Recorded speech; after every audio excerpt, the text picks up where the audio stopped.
Everything we know, from people and ants to stars and galaxies to quarks and atoms, the entire universe, might just be a simulation running inside a supercomputer inside an even bigger universe. Ancient philosophers said that the universe is a dream that we're waiting to wake up from. In this dream world of the imagination, anything is possible. All cultural items, from the dreams of our rodent-like ancestors, to books, to television shows, are merely permutations of the reality we think we live in. Today's age of computers and video games places simulations at the center of our cultural consciousness. A select group of us perform simulations for fun and profit, and we call them games, role-playing and otherwise. We live to run simulations. Join us on the Simulationist podcast as we explore our culture of simulations. And hello, welcome back all of you listeners to another episode of the Simulationist podcast. Today is November the 6th. I am Josh Trelevin. I am Ryan Kirkby, and welcome to Simulation 009. Alright, that's what we're calling him, Simulation 009. Until we come up with a better word for it. Okay, Alright. cool. But yes, I'd like to start off with a few things. First off, it's the election day for the Americans, so if we seem slightly distracted, it's because we're just creeping our eyes over to the voting results. Yeah, I'm thinking of turning that off, but hopefully it's not too much of a distraction. Of course, you listeners, you already know, because we'll be uploading this in the future, you already know who the president is going to be. Of course, if you are always listening to this in the past, let us know. I could really use some money off some wholly indecent bets on this sort of thing, so, you know, it would help pay for future funds on this site. Just saying. But yes, also, for those of you who are in the know, it is NaNoWriMo, the National Novel Writing Month. So I figured, given that we talk about so many works of fiction, or at least we try and at least consider the entire gamut of fiction that there is, what are you doing, Josh, for this month for novel writing? Well, my plan for this month was not to have a plan. So I started off writing and just wrote whatever came to mind, because I guess that's what I feel like. To me, that's the spirit of NaNoWriMo. I know you don't have to, you're allowed to plan, but I decided not to. So the story that emerged is called, tentative title, How Grand Galactic Overlord Metsubiliath finally stopped worrying and took over, and conquered Hell. So basically he's an alien from like very far away, galaxy far, far away, long time ago. And no one we know, though. No one who's recently been bought out for $4 billion? Right. Yes. That's another thing. Don't worry, I will get to that in a little bit, though. We're going to talk about... Okay, yeah. Well, that's... I'd like to talk about that, but... That's one of our topics for the illuminated ideas for later on. But yes, we're going with your story. So yeah, he's an alien overlord, and he had a whole galaxy under his fist, and then he decided, well, that's not enough. I've got to conquer the afterlife. So he goes to Hell. And attempts to... So does he go to Hell through traditional means by being a bad person and then dying? Or does he go to Hell by just punching until he breaks the barrier between life and death and then sends in an invading army? Well, he uses his alien super pseudo-technology / fantasy. So okay. He's got a ship. Technically it kills everyone, himself and everyone else on the ship. So he turns off life support. Yeah, basically. Like, he has to go out into space, to get it working. Oh, anyways, yeah. It's hard to turn off life support on a planet. Those things are so slow. But he also, the ship has to be full of all these mechanisms for, transporting him over to the other, like, the ship along with him has to go to the other side, because otherwise it'd just be his soul. Do you have that as an interesting conundrum for him to overcome? Like, he can die and all his troops can die, but then they'd wind up in Hell but without anything, so he has to come up with various ways to ensure that his ship and his weapons have souls so that they can go? Or is it just okay, if we hold on tight as we go in the ancient Egyptian style, they come with us? Well, I mean, obviously, it can change. Of course, this whole story is in flux. But basically, it's kind of the ancient Egypt kind of deal. Like, if your stuff is near you when you die, it kind of goes with you. Of course, everything with him it also dies, and it has to be infused, reanimated, whatever. I feel so bad now for anybody that's ever died in the sewers. That's a horrible way to come back in the afterlife. Well, I think some ancient Egyptians might agree with you, and in fact, a lot of people throughout history probably believed similar things about where your body was buried and what that effect had on your soul. Fortunately, I don't believe any of that, so I'm good. I can die in a ditch, and I don't care. But does that work in your story? Does it matter where he dies as a proper location? Does he have to scout this out? Does he decide, I'm going to be so glorious, we're all just going to plummet ourselves into a star, and that way we'll be like full of solar radiation in the afterlife? Oh, wow. Well, it does matter. Like, it does... Within the context of the story you're writing. Yeah, in the context of the story... it does matter because he has to like die, and all of his stuff and all of his soldiers and all of his like servants and stuff have to die too, basically. Then they cross over. Then they have to somehow be reanimated, which some of them are automatically reanimated, but not necessarily in the right order. So basically, he's got a ship, but he has to get it back on track. Like now that he's in the afterlife, and he's got to get everything working again. Of course, we have a human protagonist who digs up the ship, because the deal is there's no way to reactivate. Like he's stuck in the afterworld, in the afterlife. There's no way to reactivate him without some outside force saying, "Okay, we're going to free these aliens," which are, I mean, to the humans, the aliens might as well be demons. Might as well be. Interesting. So then it would wind up being one of those things where, in the end, you realize that the demons we know of are really just what conquered hell. There used to be something even worse out there. Yeah, something pretty much like that. Yeah. I like the twist ending on that. That's pretty groovy. Because then it's all said, they're not really demons. They're just the conquering force. And thank goodness for them, because there was even worse stuff before that. Yep, so nice. There's lots of things. Basically, because it's something that I have to write spontaneously, I'll have to switch back and forth to different characters, different eras. I think the character to focus on would be that human guy. Well, it's always nice to have somebody you can effectively relate to. Yeah. So the baseline character sort of thing. But, so I have lots of exciting days ahead of me of writing, and... Yeah, and I chose that because it's fun, and I can invent things. Like, when you come up with things like, if you're in a sci-fi universe or a fantasy universe, you can kind of come up with alien ideas and just go wild. And to me, that's the funnest kind of writing. Oh, it is, definitely. So are you doing this officially? Have you signed up with the website, or is it an unofficial event? Yeah. Well, I have a profile on the website. Basically, it's really easy to do NaNoWriMo. All you do is you enter in NaNoWriMo.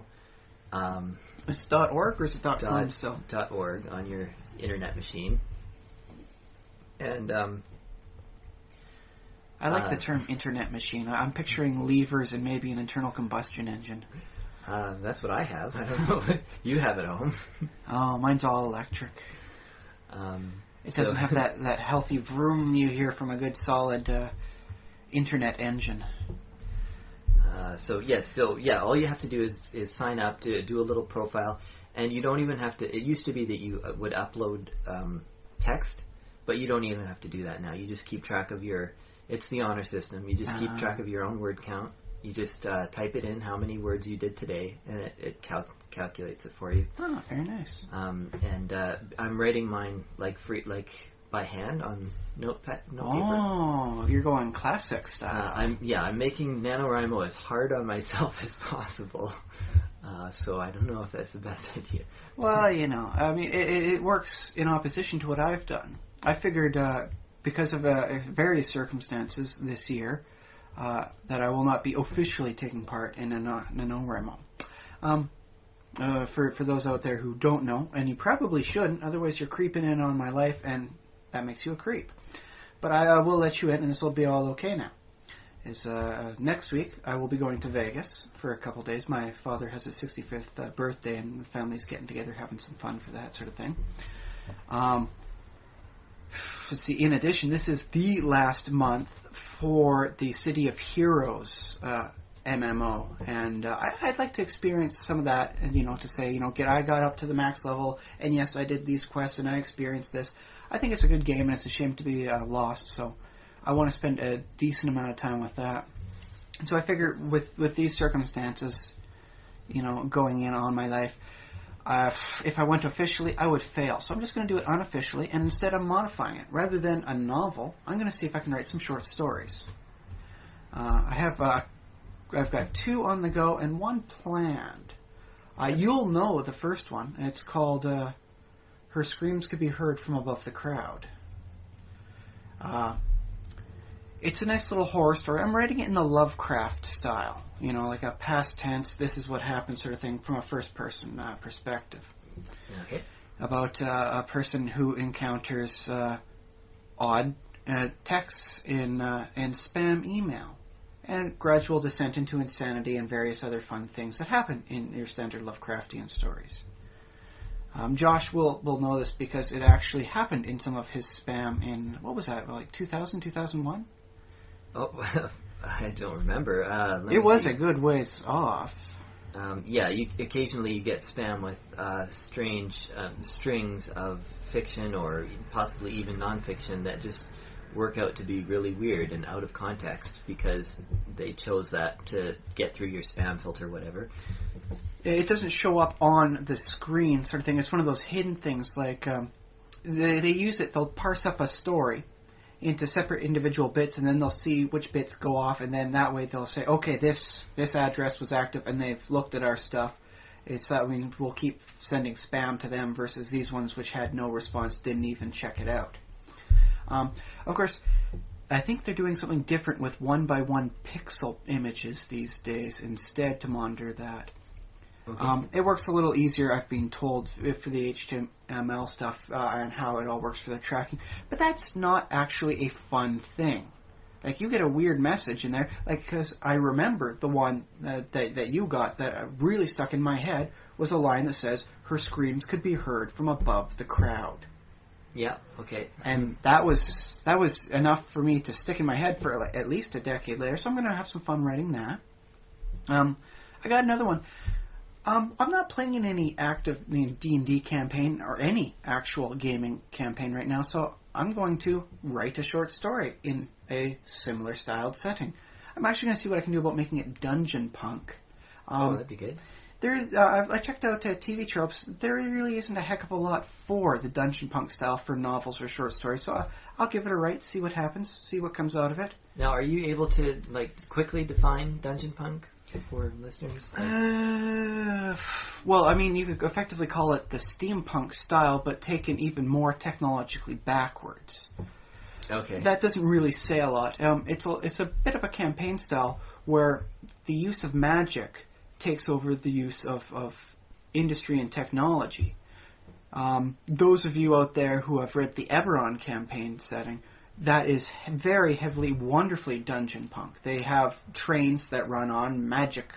They have flying boats and all that, but it's not actually a helium zeppelin or anything like that. No, it just flies with fire elemental power or something going on. So the fun thing about steampunk is often, in a steampunk story, is often that the characters will have their own little gadgets, and they'll be basically covered in useful things. I think Batman is a kind of very steampunk character, although it's more modern. They did do an interesting Batman from the 1890s perspective, which worked in the steampunk style. It was a short one-off story. If you can find it, I've been told it's a good read. Pick it up if the price is right and you got the money to spare. But yes, with the dungeon punk, I've also noticed that I just like it. It seems like it's a little over the top, but enjoyably so. So I figure I might have some fun, writing it out. Yeah, and that's the thing that you have to, or at least my theory on NaNoWriMo is that you write things that are fun and that things where you can let your imagination loose a little bit. Well, I mean, if you're not letting your imagination loose when you're writing a novel, you're really not writing a novel. You're either making a very nice, historical account, or you're writing a paper, like a nice little lab report or historical document. Are you really writing a novel if you're not having the fun with it and you're not letting your mind go out and on these weird little tangents of what if and, well, wouldn't this be awesome if? Well, there's an entire, if speculative fiction, science fiction, and fantasy is basically taking over. Like, it's getting bigger and bigger all the time. So genre fiction kind of gets big all the time. But there is a steady, I don't know if it's bigger than genre fiction, but there is a section in your bookstore that says just literature. And often there's nothing necessarily magical. And there's more and more. It's funny that, magic seems to have crept in more and more. They have a thing called magical realism and so on and so forth about magic entering kind of our world rather than being in a fantasy setting. What good is a magic missile spell when, you can use this magic to more practical ends? I wasn't going to say magic missile because I don't think they use that sort of outright magic. Although maybe they sometimes do, but it's often things like psychic powers, things like to do with the mind and seeing things. So more of the what's considered low fiction then, yeah. as opposed to the high fiction of I wield the mighty spells, I cast the spells, and I makes the people hurt. Well, I've not heard it described as high and low in that fashion, but I like what you're saying. Low end has some sort of basis on it, has a historical precedent. I think low end, it could be best perceived as something like alternative history. Yeah. Whereas the high fiction of this is blatantly impossible, but it's fun, so let's go with it. Okay, well that's a cool thought, and I like that kind of over the top. Exciting. That's one of the things I'm purposefully aiming for on the Dungeon Punk style. It's like, can I make this seem like a pulp, over the top sort of fun fiction, like a we'll call it a penny dreadful, as opposed to something like a Harlequin romance or thing. It's just like a pulp penny dreadful fun read, but actually doesn't have anything. Can I aim for that and achieve it? Because you always hear about the people like, he tried for 10 years to write the serious sci-fi novel of his age, but all he could do was write something that could be found in the bookstores for 99 cents. And, okay, that's kind of sad. I mean, stuff got out there, of course, but it's sad to hear. Can I aim for that and hit it? Ostensibly, I could write something better, but can I aim low and shoot and hit the mark? Let's find out. Okay, well, so we might update you further, listeners, or if, I don't know. Yeah, I think we probably will update you. Yeah. Small updates, anyways. At least a nice start thing. Oh, and the third one's going to be superheroes. I just think there's a lot that can be done with superheroes. And I'm honestly a little tired of hearing people say, all the good names are taken, all the good powers are taken. When I hear that, what I see a person saying is saying, I can only think this way, and then because of that, I can't see anything else out there. So okay, good point. Do you have anything that you can let go on this podcast? A little tidbit? Name or a power? I am replacing all of the greater Miami-Dade and several adjoining districts into one megacity. Okay. There's the concept of the metropolis, or for those out there who know, the fictionopolis, the city that helps define the character. Sounds like riveting political fiction about gerrymandering districts. No, in this case, it would be like during the 30s, in order to get more government funding. The districts and whatnot, combine to create a bigger city, and thus are able to properly appeal for more government funds. Okay, yeah, I'm on the edge of my seat already. But that just sets up. Superheroes. Well, that just sets up for the whole thing, What it would be is that I would also for any superhero style, you have to explain why are these people doing this and not getting arrested. Like one of the reoccurring themes for Spider-Man is that he saves the day, but as soon as the cops are on the scene, there are guns pointed at Spider-Man as well because he is a vigilante doing illegal actions. Yeah. he's been doing the good illegal actions, but what he's doing is still illegal. So you have to come up with a reason, like, why is this as it is? Why are they able to do this and not get arrested? So I've come up with an interesting thing about the law applying and the enforcement of the law applying to everyone, not just law enforcement officials. So it'd be like extending the whole I'm making a public arrest out so that everybody can be a cop, provided they're not breaking the law.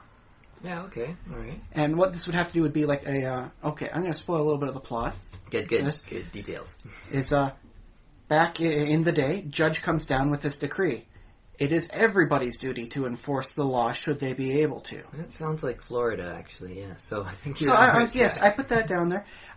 But there has been, throughout since that declaration and up to the modern day, the theory, or at least a conspiracy theory on the whole thing, that the judge was himself a costumed vigilante, and that nobody was ever able to connect it, and thus his ruling should not be considered valid because it was a clear conflict of interests. And so there will be some potential evidence, which will work as the MacGuffin in this case, that might link the judge to the costume vigilante people said he might well have been. So it'll be a nice chase. A nice thing is conflict of interest going on, of course. Whether it's still right, even if it was made by the wrong person or for the wrong reasons. Yeah, okay, yeah. So we didn't find out what sort of hero the judge was, but I guess is that the Night Watchman was going to be his name. The Night Watchman. Okay. I think it sounds like a nice name. It's something that works nice for maybe up to the 50s sort of period. So it has a nice classic golden age style for it. Night Watchman. That has to have been taken. It probably has, but I guess you can use it again. Provided I make sure that the Night Watchman I'm describing has powers distinct enough so that he cannot be confused with another Night Watchman. Yeah. I think it's all good. I think it's all good. Or at least fair. It's not like I'm making any money off this. No one will sue if I just release a short story about the whole thing.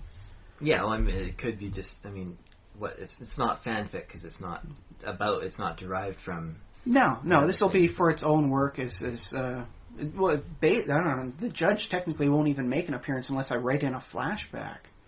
The Night Watchman won't make an appearance unless I write in a flashback, sort of thing. So you can really even say that it doesn't matter if I use the Night Watchman. It's just a plot device. And then you can make an argument it's not really a character if it's effectively a plot device. Okay, yeah, no, I don't think you could make that if it was like Superman I'm talking about, but you know, if I say a Night Watchman, you don't suddenly remember, oh yes, he was in this comic series from this and this, and he had his own, you know, TV series for 2 seasons, and yeah, Fleischer Animation and all that did it. No, I think I can get away with that. If he's become, I'm like 95% sure he's not anybody notable. Yeah, well, I mean, I'd Google because I don't know, but it just... and there will be a ghost pirate in there, too. Oh, a ghost pirate. Okay, yes. I like ghost pirates. Yeah. Ghost pirate. Oh, wait, or is it a pirate ghost? He was a pirate, then he died and came back as a ghost. Does that make him a ghost pirate? Yeah, I think you're right. No, the second one is right. Pirate ghost. He'd be a pirate ghost. Okay, yes. It has pirate ghost in there. A single one? Just one? Well, he's going to have some, like dead people to crew his ship, but I think that I'm mostly going to make them skeletons. Okay. Yeah. The ship itself is going to be made completely out of metal, though. It'll fly. It'll be like a Flying Dutchman type ship. So a plane? No, in this case it will definitively be like a ghost ship, and it'll fly and it'll look like a ship, but it's not going to move fast enough to be a plane. If all sorts of, you know, reality was to play, this thing would come crashing down quick. It's not fast enough to escape velocity. So it has that ghostly... that's cool. Yes, yeah. The nice, slow, ghostly style, but trust me, there's a reason for making it metal, so, you know. Because Magneto comes and uses his magnet powers on the ghost ship. No, because the ghost cannot move through hard objects such as metal, so if it was a wooden ship, the ghost would wind up falling through the ship the entire time, so... Oh, okay, yeah, I get you. Yeah. So yeah, it actually has a purpose. It's not just because I called it the Rusty Cutlass and I had to make it rusty for a reason. Is that what it's called? Yes, it's the Rusty Cutlass. Rusty Cutlass. Yeah. Yeah, I like it. That's a good detail. Okay, so yes, I'm working on some stuff with that. Okay. That'll be, of course, my third one. So I might not get too much written, maybe just notes. Maybe I'll have to do that in some other month. And don't forget, people, it's perfectly all right to write a novel during any other month. Yeah, this is just, you know, to focus the attention. It's like Movember. Focus attention on growing a nice, thick facial hair. which I note you are not participating in. I guess. I didn't really think about it, but... Okay. Nah, I have a wonderful goatee and mustache sort of thing, so I don't need to, because I have to keep it properly, length for work. So I have an out for Movember. Well, aren't a lot of people kind of bothering their bosses and stuff about come on, let me grow a mustache for Movember. It's Movember, you have to. Well, I remember at my previous work, it was completely okay to do that. We had face masks on for most of the time anyway, so yeah, grow as much facial hair as you want for guys or girls. Sometimes it happens there.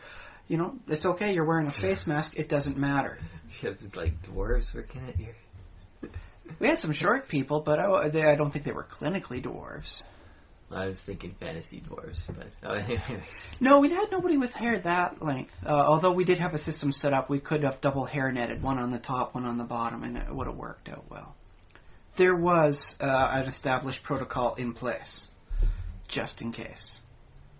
For the big long dwarven ZZ Top beards, you could have just put that under a bouffant cap on the underside of your head, and then keep it in place with a face mask. Did you see that episode of My Name Is Earl? It's a short-lived comedy from a few years ago. Well, it's not new? It's not still going?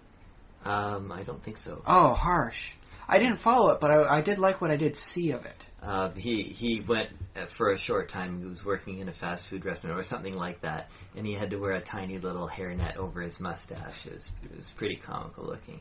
I don't know why I bring that up, because if you probably already thought of that as a listener, but if you know that reference, but anyway. Well, I think it's always good to let these people say, hey, I saw this series you may have heard about, and I liked it, and this is a good, fun example of it. Yeah, okay, so... This is one of the ground roots ways of getting the stuff out. I mean, not everybody can afford a huge, publicity campaign on all 3 or 4 or whatever major channels. Sometimes you got to get good word of mouth out. That's just how it goes. So thank you for doing that. There you go, folks. My Name is Earl. Pick it up on DVD in your used DVD store, wherever used DVDs are sold. Or likely Netflix is probably going to be there soon, too. Yeah. So, if you're still on Netflix and thinking about dropping it, see if they got My Name is Earl coming up. Then watch it all, then drop it. Whatever. Okay, funny show. Okay. Do we have a topic? Well, I have something else I wanted to talk about. Okay. You remember last time how we were talking about the illuminated world sort of thing. In an Illuminati-style world, there is no coincidences. Everything is a purpose. Everything has got hidden agendas. Oh, are we going to make this a segment like Ryan's moment of paranoia? Potentially. I just like to put out a few ideas. And we'll just shoot the breeze. It is a good mind-building exercise. I think it works well for NaNoWriMo, too. They're both designed to help out your capacity to think up new fun things.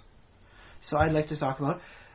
we'll start off with, we mentioned it earlier, this week, Disney has bought Lucasfilm for just over $4 billion. That is American billion, not British billion, because there is technically a difference there of about a factor of 3 orders of magnitude. Yeah, there are 2 things that don't exist in my universe, the British billion and the other Star Wars films. Like the first 3, or are you talking about the Ewok stuff? The first 3, as in episodes 1, 2, and 3, never happened. Well, no, okay, they happened. They happened, but that was just a pale imitation of what really went on. No, I was trying to diss George Lucas, but I can't. I love Star Wars too much. Especially the 3rd one. They really started capturing things in the 3rd one, getting back in the groove. They even got the 70s hairstyles for it, and I think that was just tops. I enjoyed the hair. It was a good style for it, and it was nice to know that they were willing to do that, because let's face it, the 70s hairstyles were not the best. So, the next Star Wars movies are going to happen chronologically after the first, It'll happen after the 6th one, although if they're following in with the standard style for what Lucas had originally planned, as well as for what the novels have, each of the trilogy has a midpoint delay of about 20 years. That's why after the end of Episode 3, there was Luke and Leia babies, and then, oh, hey, now they're grown up. Okay, yeah, about 20 years, yeah. So Episode 7 should take place about 20 years after Episode 6. So you don't have to think about all this reconstruction stuff going on, unifying everything and all the diplomatic stuff. That's all been taken care of because, dude, 20 years went by. 20 years went by. So basically the hairstyles would be today's hairstyles, which I can't think what... Actually, I'm going to state they're going to stay into the 70s hairstyles because the entire setting is in this weird apostate style where nothing advances. I think we've talked about this before. Yes. The Star Wars universe is stagnated, a stagnated society. Technologically, almost socially, they kind of flip back and forth between dictatorships and democracies or republics.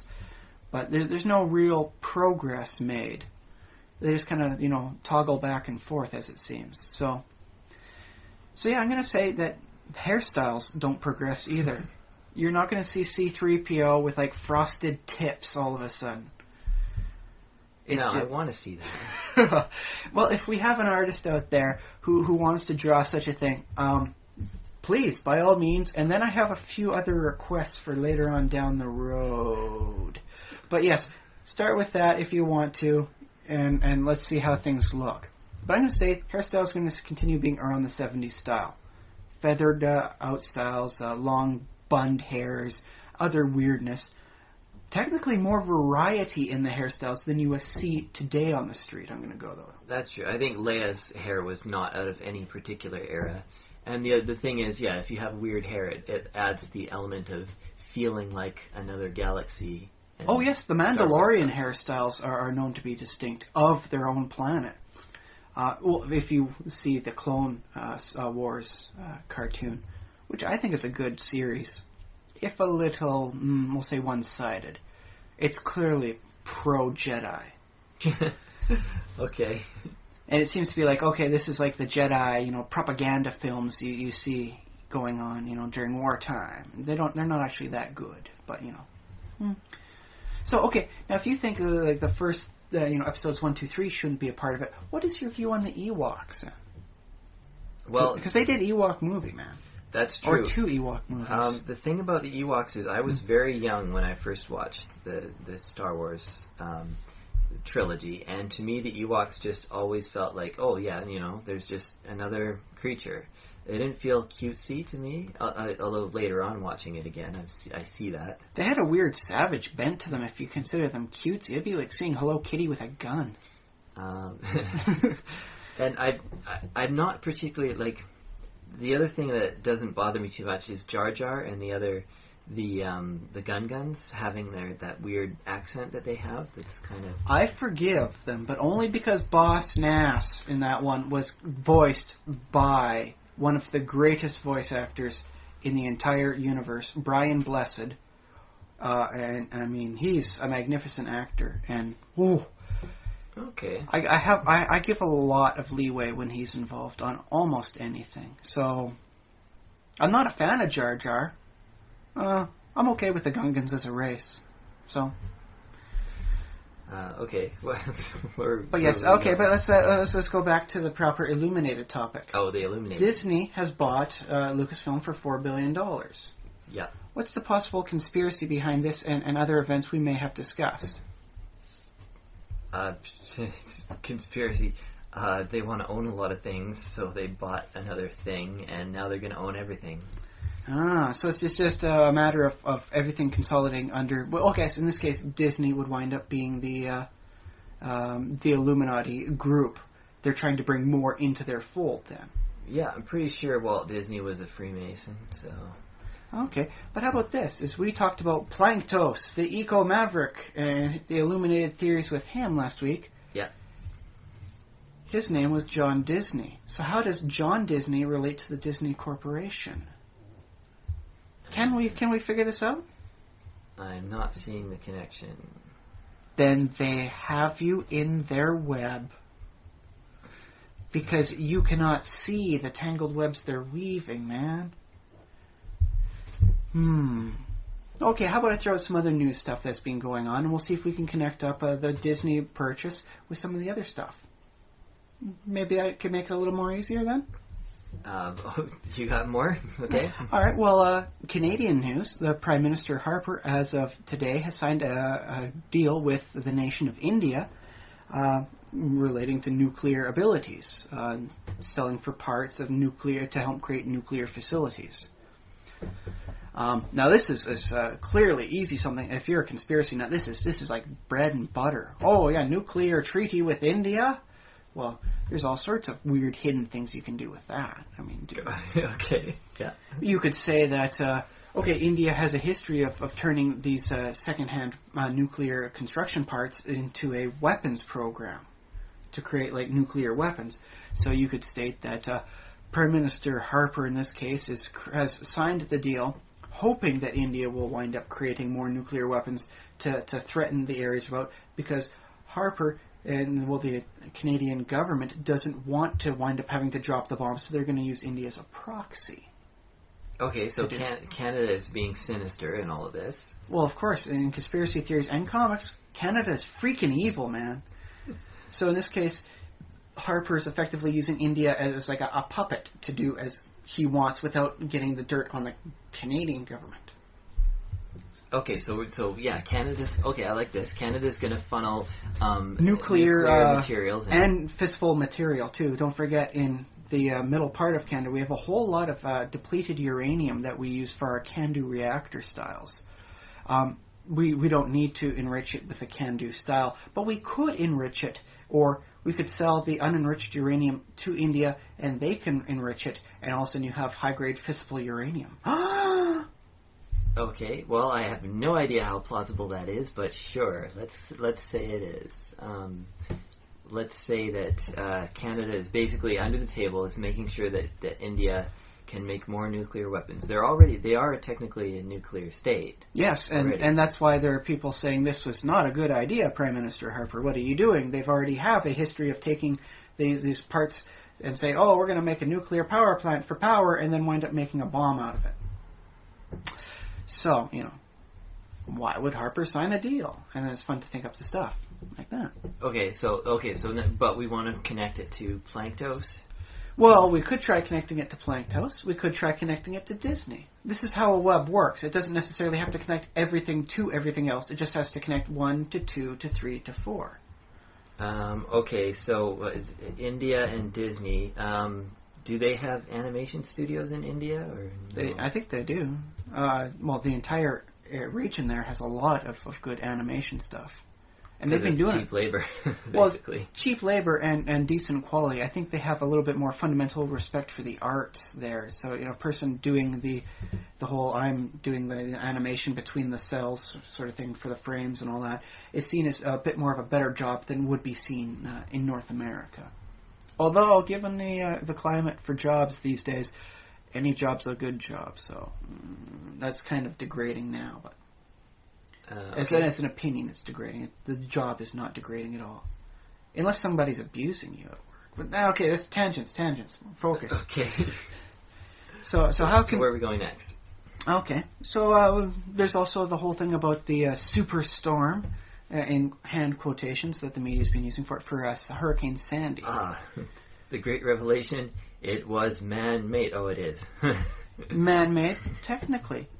But here's an interesting thing. They say a lot of the devastation caused was because of about a 2-degree warmth increase in the temperature of the area. So the Illuminati planned that, and they planned global warming. Well, so here's the thing. We have warmer waters with Sandy. We have on the other coast a person dumping stuff into the water. Iron-enriched stuff to increase that. If you have more creatures in the ocean as well as the iron-rich nutrients, you can affect the albedo of it and potentially warm up the oceans a little bit. There's so much life going on there, right? So it's Canada's conspiracy to make itself a tropical country.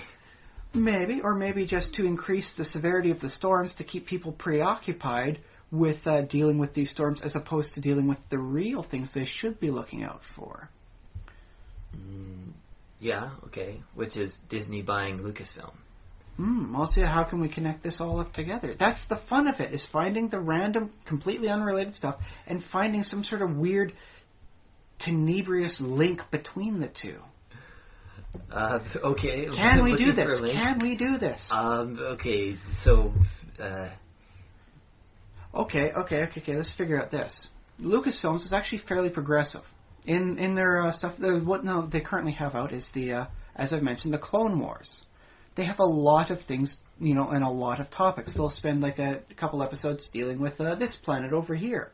So they wind up dealing with not just, this is separatist versus loyalist sort of things.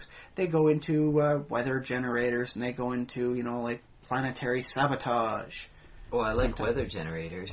So Canada is trying to develop its own weather control system, and they're using the Clone Wars Lucasfilm team to do their research, like to come up with ideas and stuff. Or how about this?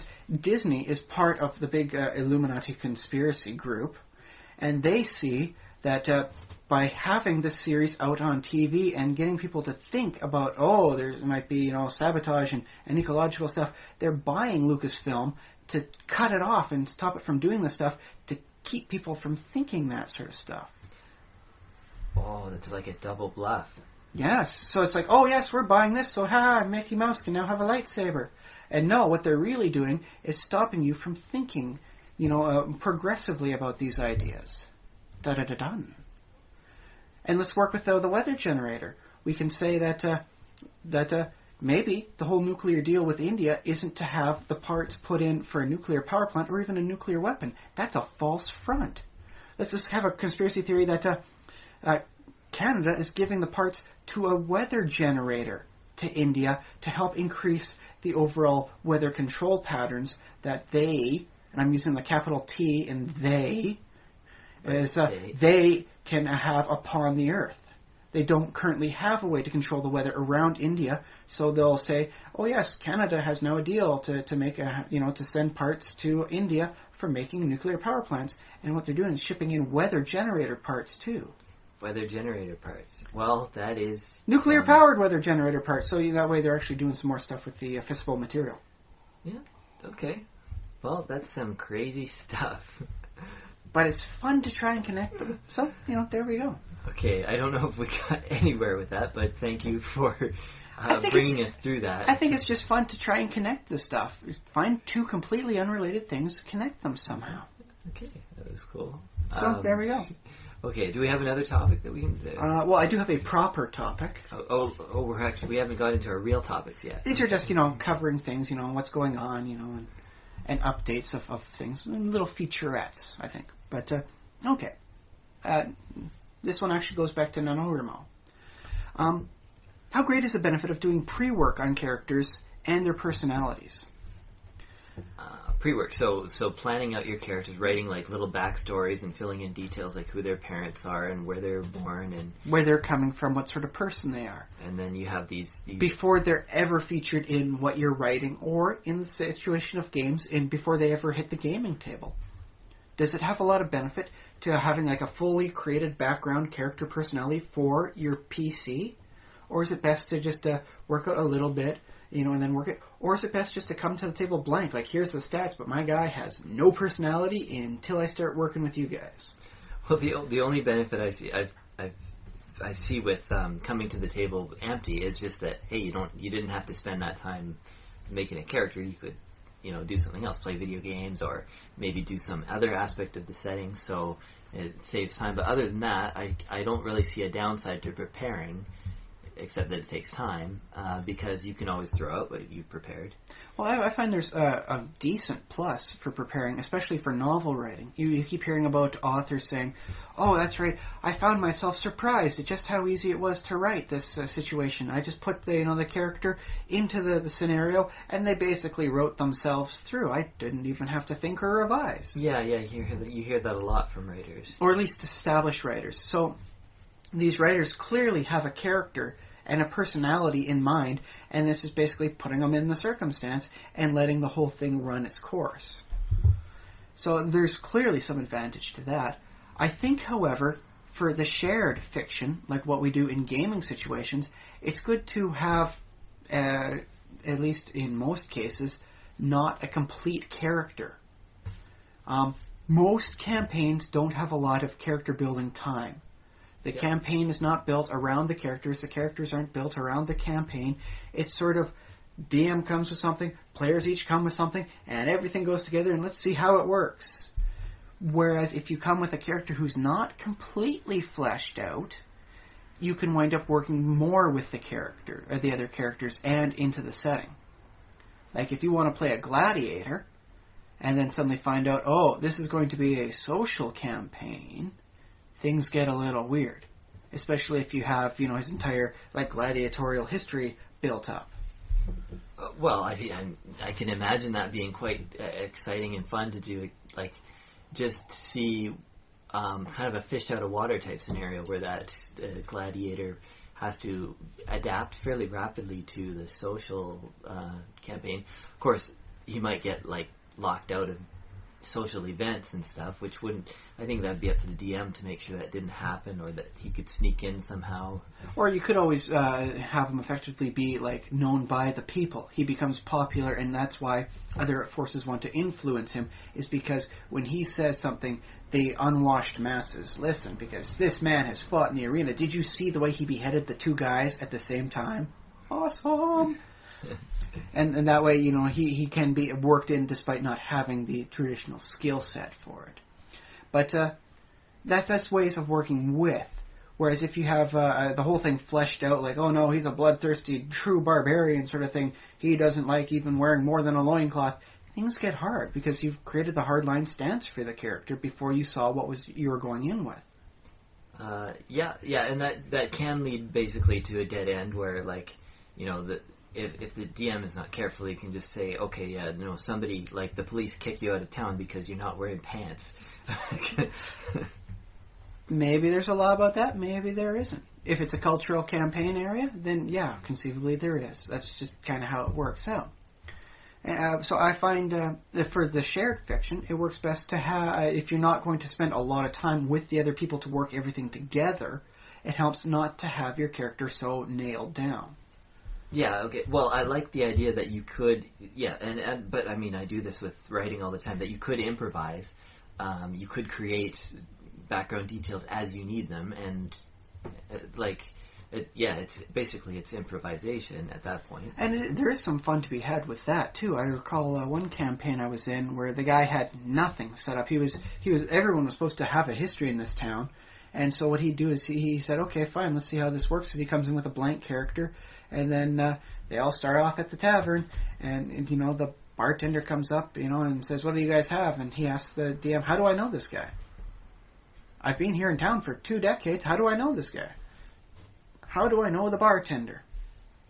And the DM says, he's the bartender. Everybody knows him.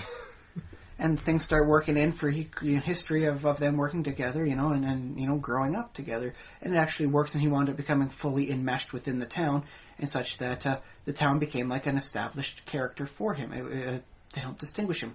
The same way Batman has Gotham City sort of style. Batman wouldn't be Batman without a Gotham to help contrast. Okay, yeah, we're going to Batman now. Okay. Well, no, it's just showing that you get greater depth by having the established background working with you. Okay, yeah. So like the barbarian in a ballroom sort of thing, it doesn't work. The background meshes incompatibly with the traditional, smash everything barbarian. Oh, but I mean, that's almost more interesting, really. Well, it is interesting until everyone gets thrown out because he's swinging from the chandelier. I guess the point, though, what we have to do, the advice that we have to drop down from our wise place is, if that happens in your campaign, this is kind of the rules of improv. Don't say no, say yes, and. Mm-hmm. So definitely don't necessarily, unless you want to move the entire action out of the ballroom.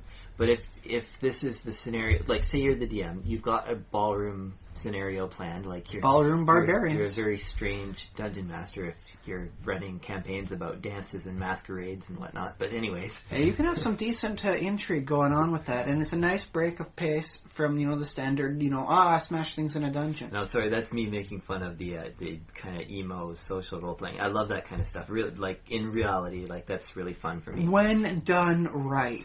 Yeah. Okay. Yeah. Always the proviso when done right. That's what we're here for. So basically what the DM has to remember is you've already decided you're not going to kick anybody out, so you want all the players to participate.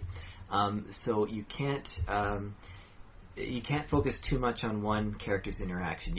There's always going to be a little bit of imbalance, but you can't say, like, the star of the... Well, there would be a belle of the ball, wouldn't there? And Bard so, of the ball, I guess, technically in this ball. case, given their social skill set. If they're all a bunch of dudes, I guess... What's the male? A bow.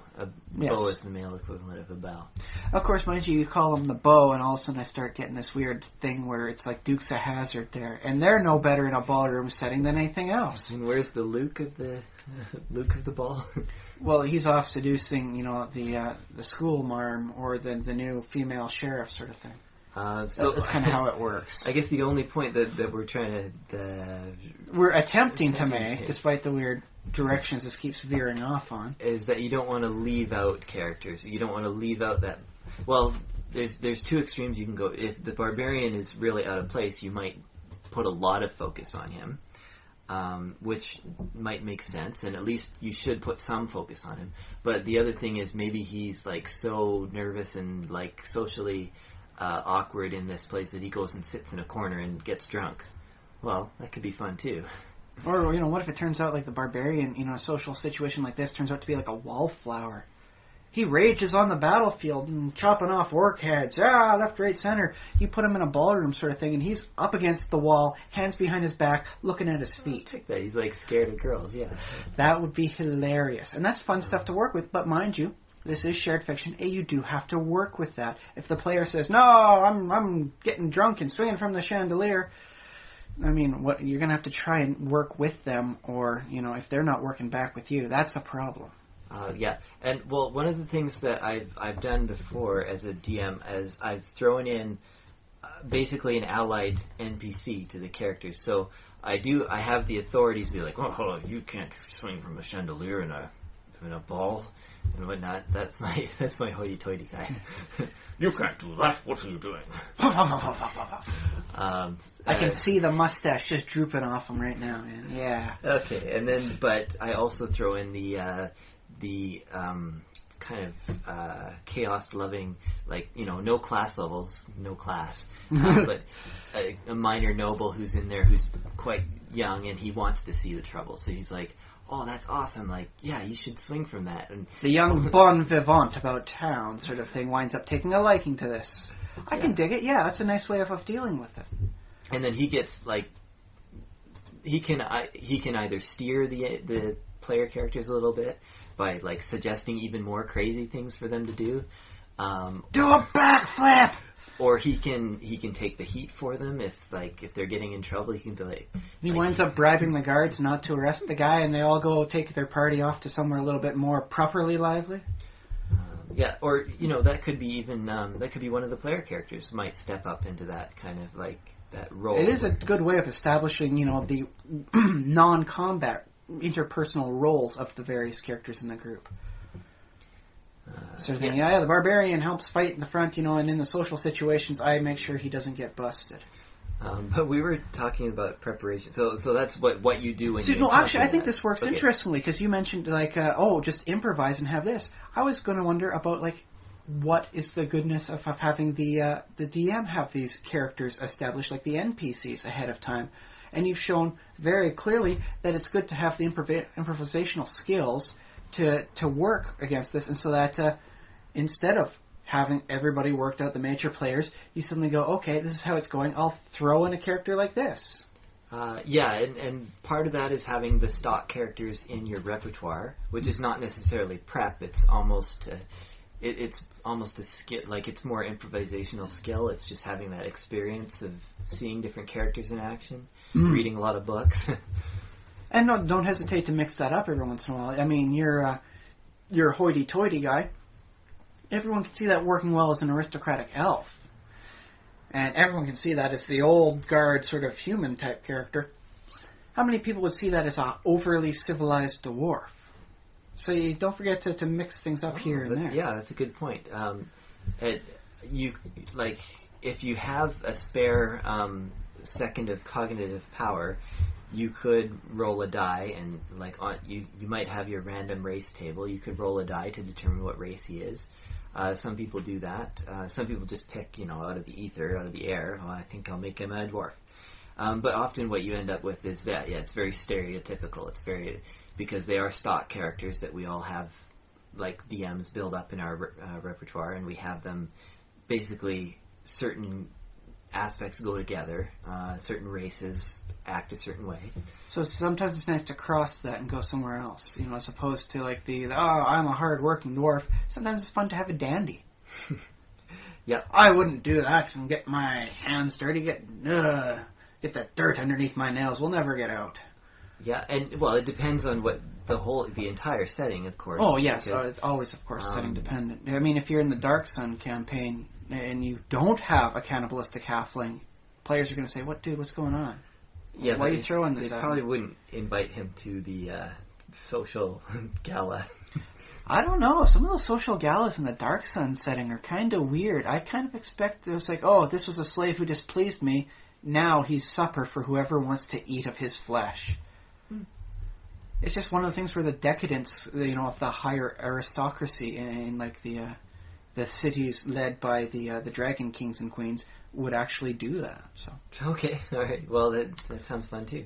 That sounds like a good setting. I've never actually played in Dark Sun, but I'd like to. I've adventured into there from time to time. Never had anything start and finish in there. It was always like a planescape sort of thing. And then if you're bad, but not bad enough to get thrown into, like Ravenloft, I'll just toss you into the Dark Sun and see how you like that for a half hour. Yeah. It's a way of dealing with problem players. So, okay, fine. Can you fight the heat itself in the middle of the desert? But yes, it's a very nice, fun, I wouldn't say a fun campaign, but it is very rewarding. So I love that. Not fun, but... Well, it's not fun in what you would typically imagine to be fun, but, like, this weapon is made out of metal. I finally have a metal weapon, and everyone who crosses my path is going to suffer because I'm no longer shattering my bone weapon on everything. Mm-hmm. Although they did have some nice rules for making bone, stone, and other things like that hard enough to compete with metal. And I really wish they had worked with that more in 3.5, and even 4th edition. Right. Well, they had rules for stone and bone weapons, but they weren't that... They shatter on like a natural 1, and they deal some less damage. There's and no way to make them equivalency. You can make a silver metal, weapons grade, apparently, but you can't, like do something to, like shellac bone up so it doesn't shatter.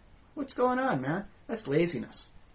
Yeah, I guess so. I remember in 4th edition, though, basically they threw out... The materials kind of became flavor.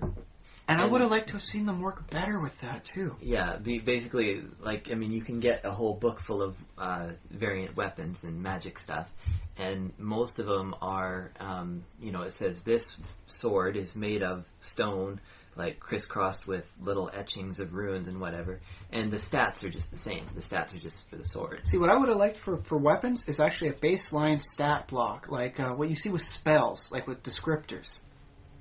Okay. So that... you don't have to say, okay, is a scythe a wooden weapon or a metal weapon? Because they say this can only apply to items that are primarily metal. Okay. But you know what? Except for the blade, a scythe is entirely wood traditionally. So, like how does that work? Does a spear qualify as a wooden weapon, or does it qualify as a metal weapon? The business end on these is always metal, but they're not primarily metal. They're actually primarily wood.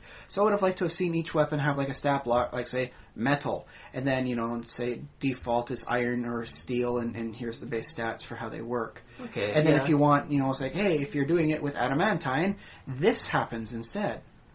Yeah. Well, and I think you could work that if you took the time to sit down. Might be something to do at some point myself. Is just sit down and work on a stat block. My assumption, has always been, and maybe it's too much of an assumption to assume, but my assumption has been that basically the business end is what counts. So a spear, like if you have a rule, it's a matter of poor wording in the rules, but if you have a rule that says, this only applies to weapons that are made out of metal, well, the spear, the business end is metal, therefore it applies.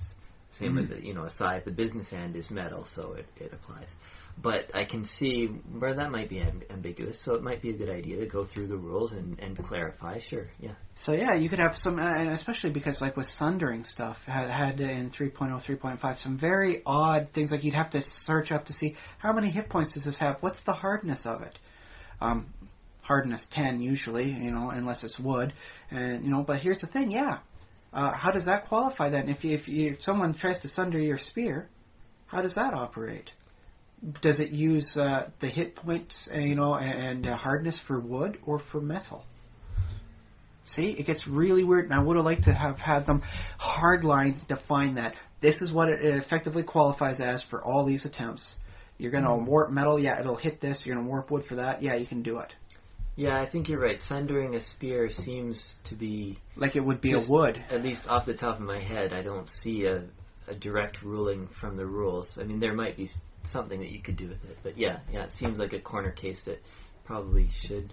But it's very difficult because you end up with, tables, an entire table at the back of the book saying like how each weapon is sundered. Which, I mean, some role-playing games have included that, and some figure that that's just too much bookkeeping. So that's the thing, though. From what I saw in the Pathfinder SRD, I'm not sure how much of it is completely legit and how much is like third-party stuff, but they seem to have been going that way for various stats and things, as having, various just one-word things for it does this, like reach, and you just put that in there, so it's a reach weapon. It has these properties. Yeah, and that's I think would have been just so much easier instead of having like little like sub notes 1, 2, 3, 4, 5 cross asterisk double cross.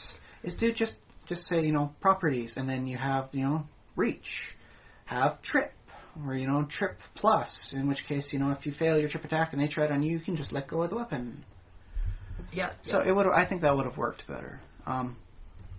C'est la vie, though. I guess it's a little late to do that, release it on my own, and get heavily acclaimed for my work at helping the rules out. But it's out there, probably somewhere.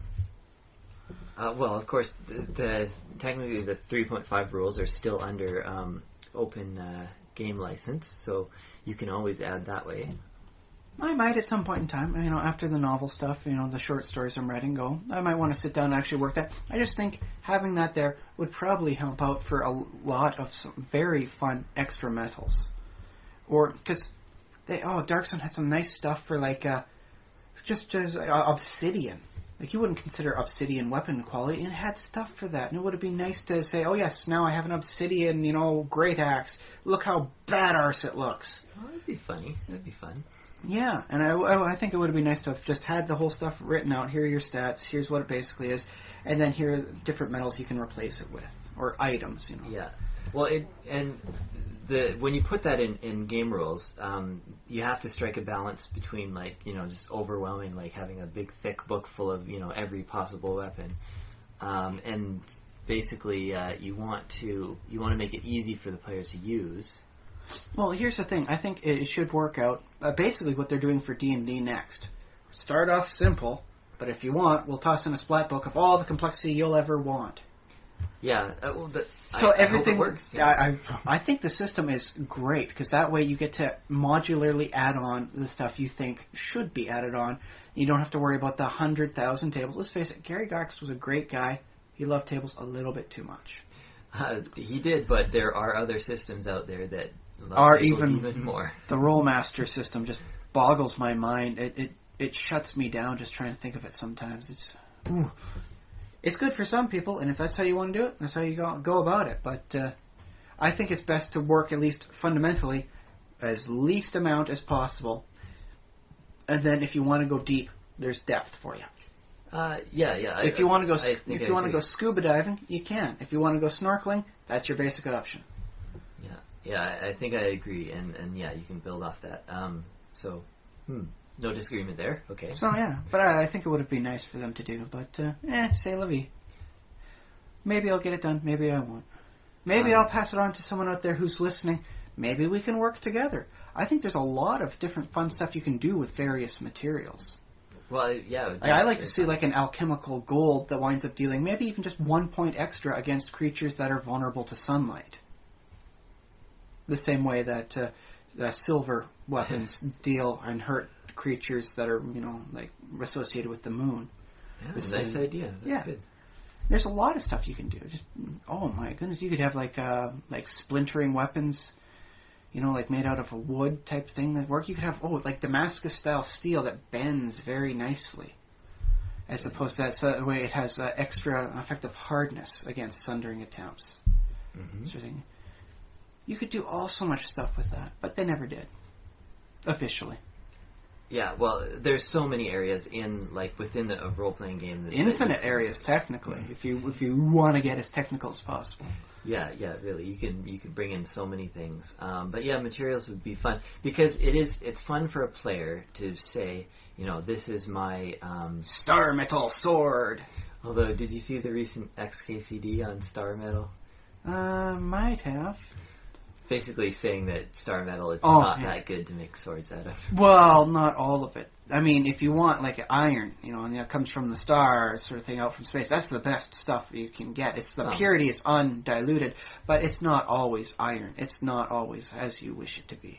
Okay, yeah. But anyways, yes. I think it'd be really cool to have like just a player that, and sure, it's a fantasy game, so it's star metal, or it's you can call it a crystal sword, a sword made of one solid crystal, which would actually not be that great, but I had an idea for a psionic metal that wherein the hardness of it equated out to the wielder's will saving bonus.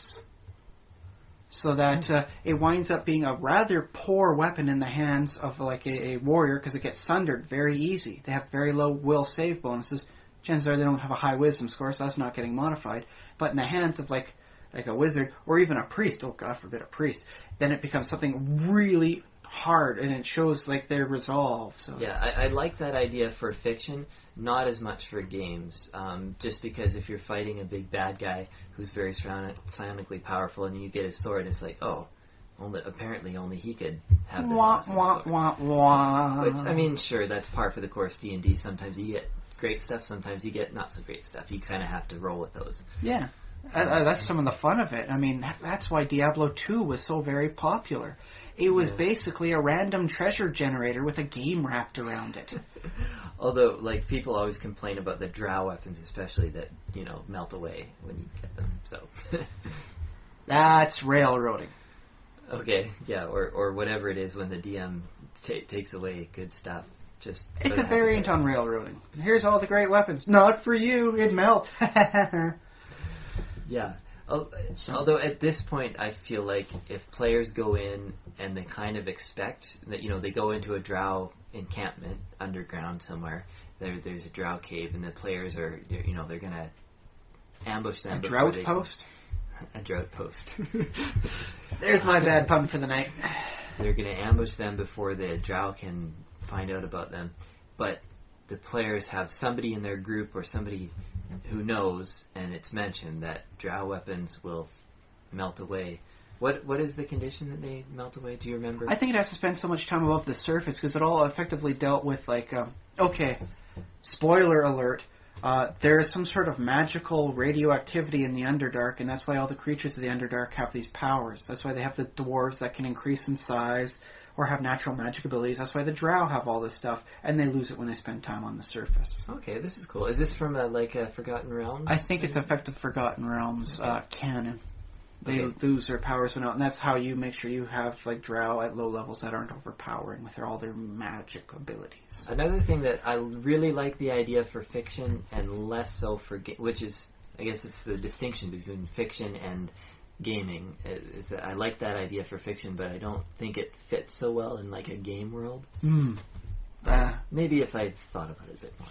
Or maybe if somebody plays it through right. I mean, it's, as we said, if it works right, it works very well. But if you don't do it right, it's horrible. Yeah, okay. Like Kender in the Dragonlance setting. If you can play Kender correctly, they are great. But most people don't play them correctly. They play them antagonistically, and so people say, God, I hate Kender so much, I just want to burn the books they're in. Yeah. If you can do it right, it's great. If you can't, it's horrible. There's no middle ground sort of thing.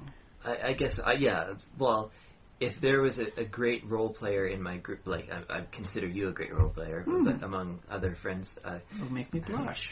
But yeah, basically, like if there's a good role player in the group, I'd be fine with seeing them wield a kender. Yeah, no, like not necessarily whether or not they know how to play a kender. It's just that if they're good at role playing, I just think that's all it requires. Of course, I'd always want to play a kender like a gypsy. Okay. The traditional concept of the gypsy, especially in something like the Ravenloft setting, where they portray them, I think perhaps the best of the styles, as opposed to we're just a wandering type of person, works well with the kender mindset. Okay, so basically, if you play a kender, like really stereotypically gypsy, but then you're not a racist because well, see, no, it's gypsy, not. It's not actual gypsy. Well, they call them Vistani in the whole setting for the Ravenloft. In Ravenloft, yeah.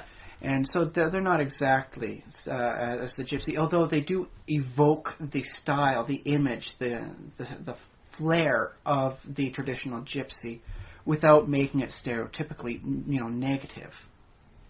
Yeah. But, okay. Yeah. But so if you were to combine like the kiddish innocence with the Vistani sort of mystique, and occasionally you're going to find your stuff in my pockets, then congratulations, you can do a kender very well. Okay. Well, and yeah, that's fine in a good group. I have no. I mean, I've never had an extreme problem with kender. I've worked with pretty much anything before for a variety for the players. It all depends on how well it goes. I mean, you could play a human antagonistically and it winds up coming out suck, for lack of a more appropriate term. So I guess there's something to be said, yes, about the ability to play a character as opposed to just, I'm going to play an ass. Yeah. Although, I mean, I don't want to... This is the thing that I worry about the game of Dungeons & Dragons is that you're supposed to be able to play it without being an expert, without being like a, super mature adult. Like, kids are supposed to be able to play this game, right? Well, ages 10 and up, I do believe, is the official one, at least for 2nd edition. I don't recall seeing what it said for 3rd. And I always find, like, I like playing with adults and people who are, like, mature and good and talented and charismatic in their own right. But I don't want to say that, I hate playing with kids. And I love playing with kids because, as I learned from playing with my youngest brother, they are perfectly willing to take half shares in the treasure, so that means more loot for me. Yes, okay. You can finagle them into half shares, and then, woo, more for you. I guess the group that I would not want to play with is a group that I wasn't in, because I feel that I'm a calming factor. You are, actually. I have noticed that it is part of group dynamics. Yeah. You do mellow the whole group out. So I wouldn't want to be in a group that I wasn't in, because there are groups, there are personality types that will just go around the circle, just constantly antagonizing each other. Which is not to say that you can't have fun with that. Sometimes a good antagonistic back and forth works out. I mean, I suppose. I guess I don't have to worry about that because like I was saying, my presence seems to dampen that whole conflict, or at least make it like if I see a conflict, I try and identify it and kind of be playful with it. Like, like two other characters are fighting, I'd be like, those guys are fighting, good. And that's enough to make it okay. So, that's right, you would have been so well liked on that one campaign. The one other guy was playing a paladin, and I was playing a chaotic evil fighter. And wow, is that antagonistic, but entertainingly so. So having you there would have been a nice mediating thing. Yeah. Maybe it would have been. Maybe. Honestly, I had fun pushing that paladin into the line of fire, though. In multiple occasions. That was just entertainingly fun. Yes, well, paladins are always fun to mess with. He had plate mail. He probably wasn't going to get hit by many arrows. Yeah. I was wrong, but, my logic was sound. So, yeah, okay, antagonistic can work, but you do have to make sure that the players are okay with the whole characters being that way. Like the guy playing the paladin Heck, he was my roommate for a couple of years in university, so we're okay with doing the whole, antagonistic, pick on each other sort of thing. Yeah, and like we're always saying, you got to watch out for the people. So it's not about the thief versus paladin show. It's you got to work in that ranger who's making a dice tower. Exactly. If you start seeing them stack the dice, there's time to start trying to get more involvement in. Well, that's an interesting far tangent off of pre-created characters. I think at some point I had a point, but I lost it. Okay, here's another one. Okay, for pre-established settings, there are pre-established characters. If you're going to be in Forgotten Realms, chances are you're going to meet Elminster or that elf. Oh, I know how to say it. It's Dritz. Yes, I just don't like to say it. I like R.A. Salvatore. He's a good guy. He writes, especially for that setting, he writes very well. I just really just never got a like for the character. Well, I haven't actually read any Dritz novels, so I don't know. I probably would like him, because I generally like things, whatever I read. I'm very positive that way. I just never got into him. He seemed antagonistic to me. But yes, how about that with do you see there being an advantage to being in a preset campaign that has these pre-made characters as opposed to having to create your own from scratch? I've never desired to run a campaign in the Forgotten Realms. Nor really, I've never read a book or a novel and said, now I want to roleplay in this world. I've always felt like I want to keep it separate. And also, I'm a very, I like to think of myself as a creative person, so I want to be able to create my own. And also, I want the players to create their own. So if I was to give you some of my Dark Sun novels, that would decrease your desire to play in the Dark Sun world? I think it would have no effect either way. Okay, that's good. Because I've always found the novels work out very interestingly for helping you to establish more of the tone of the setting. I don't think I would ever have run a Dragonlance campaign setting the same way if I hadn't read pretty much all the novels over time. Well, I think my thought about things like certain settings, Dragonlance, Forgotten Realms, and Greyhawk seem to me kind of very baseline campaigns, and feel like if I were to make my own, it would be basically a clone of all three of those. See, I've always been able to see the difference. The Greyhawk style is much more of the traditional fantasy thing. Yeah. Okay, occasionally you'll encounter the Gary Gygax's egg machine that's effectively a nautilus underwater, sort of like a crab suit, and other fun weird stuff like that. But by and large, it is traditional in design. You don't have the weirdness going on that you see in some other campaigns. Whereas Dragonlance had the high nobility of it, the chivalry to it. Okay, well, so, I like the idea of chivalry, and I would want to include that. I'm not necessarily an expert at it. I think that's the thing is they had it under the oath and the measure for the Knights of Solamnia, sort of thing. Oh, yeah? So they effectively took the paladin style and worked it into a national concept. I think they did it very nicely. And it works better than just saying it's a paladin, he's a warrior of the god. It's no, there's actually a whole institution devoted to bringing up training paladins the right way. Okay, so that's a pretty nice touch. Whereas the Forgotten Realms was, in addition to being everything, because you have the Maztica, you have the Karatur, you have the... you had all sorts of other little bits here and there. Jakandor, Isle of War... You had all these other things. In addition, it was always more of the higher magic thing. There was more magic items. There was more magic plot devices going on. A portal that'll take you from A to B. Sure, yeah. There's wizards running around, high-level wizards running around the world. There's enough high-level wizards, they can have what would be considered legendary characters running stores. That's right. Legend lore works on characters like a level 11 plus. Well, hang on. Okay. Legendary characters have to be somewhere. Think Mr. Miyagi, the old, but master. But this is effectively a nobody running the store. If you try and steal from him, you find out he's a level 13 wizard. Yeah. But he's effectively still a nobody. He can be legend loreable, but he's still effectively a nobody. He's not someone who can be considered like a legend, like people haven't heard of him. Okay, well, I probably wouldn't, like, in my kind of setting that I would create, my own, like, that Josh is world. That is one of the reasons I think was one of the selling points for the Eberron campaign setting. Is you had these very important characters. These people were instrumental. They've done so much in the big Great War. They're level 4. That's it, man. They're not great and powerful, but they've done a lot. And so it was more of an interesting shift as opposed to saying this guy's got a lot of power but no notoriety. It was this person has high notoriety, but they're still not a high level. So it allows the players to establish their own area of expertise. Like, okay, yeah, you're good and you fought in these battles and these wars, but dude, I can cast limited wish. Haha. Yeah, I just find it's an interesting concept between one and the other.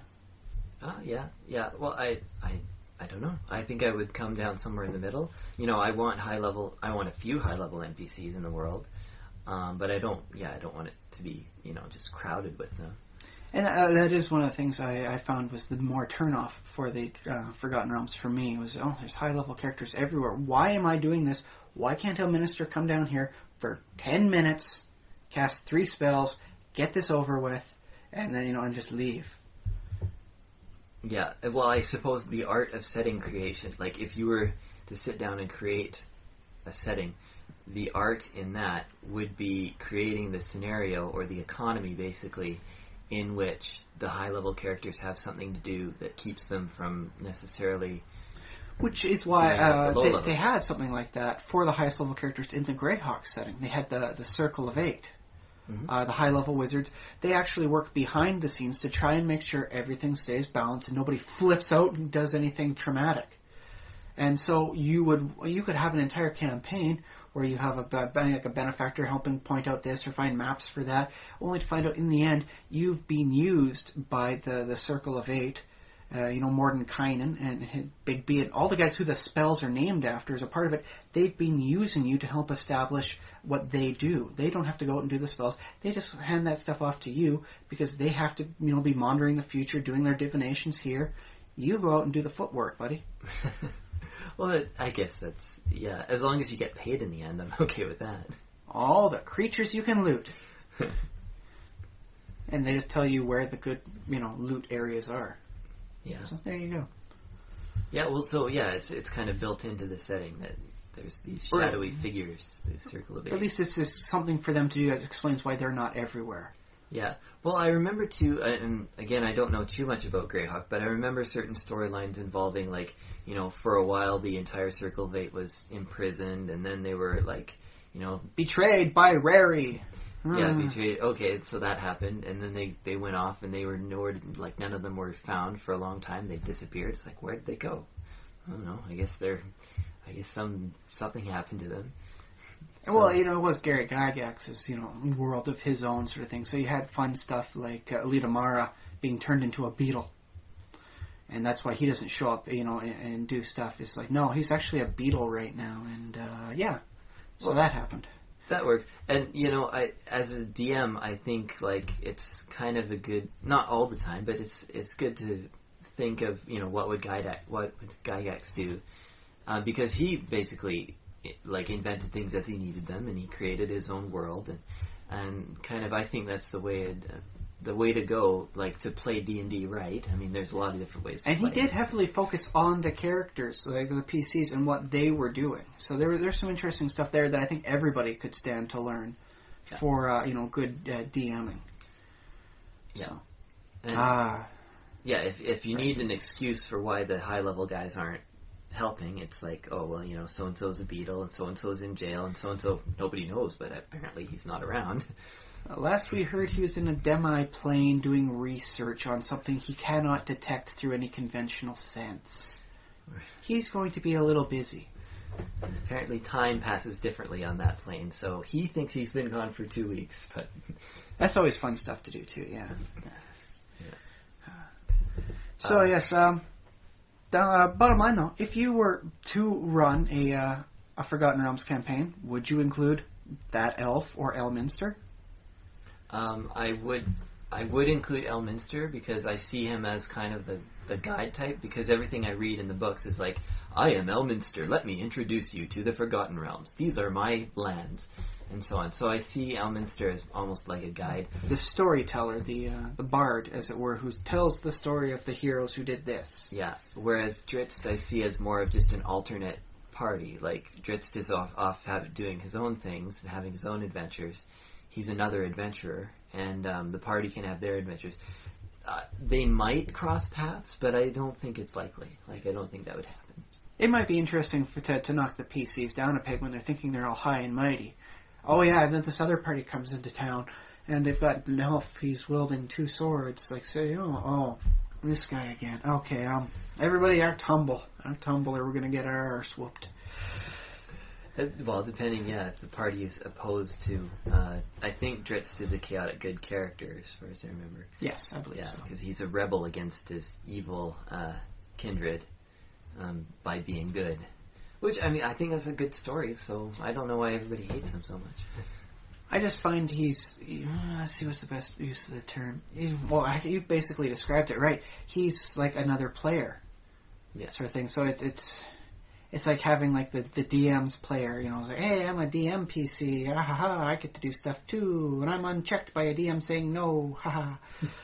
Whereas Elminster is the storyteller, the guy who helps nudge you in the right way so that you can have the heroic adventures, because he knows, that's fun when you're young, isn't it? Oh yeah, going out and doing amazing stuff. So he's kind of like the fun old grandpa who helps you out. He's the cool grandpa, man. Yep. So you would include the people who do help out for the stuff, but you wouldn't include the antagonistic type PCs.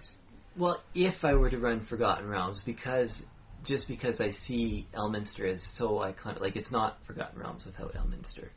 At least someone mentioning him. Okay, yeah, I can see that without him at least being mentioned. So, okay, you make a good point on that. Sometimes having a pre-established character in a pre-established setting is almost essential. If people know it that well. If it's I don't know if named that's their characters. role in there, though. So, there are some named characters in the other settings that you just wouldn't encounter them unless you were specifically trying to be at the right place at the right time, because you've read ahead and then gone into there. Yeah, I think so. Because I give Raceland a wedgie. Certain campaigns have things that are essential to, like Dark Sun's essential bits aren't necessarily any of the characters, although there are important sorcerer kings. Is that what they are, sorcerer kings? Technically they're psionist, wizards, but yeah, they're called the Dragon Kings and Dragon Queens. Kings, yeah, okay. But they're not.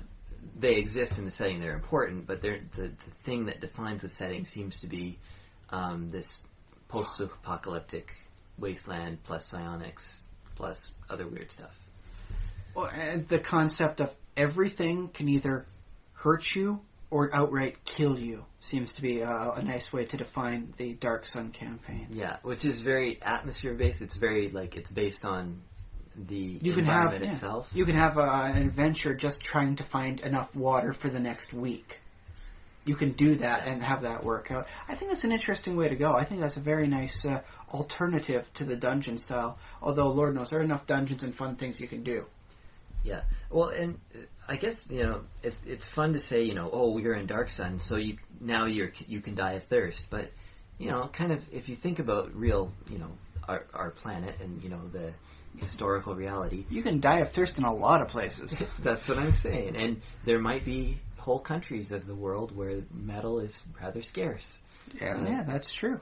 Technology's not where we might want it. In the modern world, there are places with very little metal. But sometimes it's nice to go back to the basic challenges of things, saying, okay, this stuff isn't automatically available to you. Sometimes you're going to have to go out and hunt just to find the right materials you want. You're going to have to go on a quest to get the stuff. Kind of like what they did in 2nd edition with some of the ingredients for making a magical item. Those of you out there who aren't 2nd edition veterans, I'll explain it. In 3rd edition, you basically just spent the money, and that would give you the goods, and then you made your magic item, and there goes some experience. In the 2nd edition, it was frequently encouraged to actually go find like a list of hard to find or sometimes impossible style ingredients to help make the item. If you wanted, like, for instance, a Trollbane sword, it wouldn't be enough just to get a really nicely made sword and then, oh, hey, I magic it up. You would have to find a way to dip the sword into an acid to symbolize the this hurts trolls aspect. Yeah. In which case you might actually get off just getting a huge, like, tub of lemon juice. Technically acid. Yeah. Yes, so that could work out that way. But yes, I liked the concept of having to hunt down and find the stuff. And I would, if I was running a 3rd edition campaign, I would definitely like to give an item creator that option. And you search out, you find it, and then I'd include how much like this qualifies for as a treasure. Like you defeat this creature or this trap, and it's a challenge rating this, so it would ordinarily give so much gold, and so that means that's being knocked off of your tally for how much you have to pay to make your magic item. Yeah, so basically it's a recipe for an adventure or a quest. It's the recipe is literally, yes, a recipe for adventure. That should be a title of something. A recipe for adventure. Oh well. Well, we'll put a pin in that, and if we ever, have to come up with our own stuff that we put out to the world, we'll call it that, Recipe for Adventure. That's good, yeah. All right. And we are just coming up on 90 minutes for today's talking. So I guess we'll wrap it up with any final thoughts. Keep thinking, keep writing, keep dreaming. And thank you for listening, and send us money.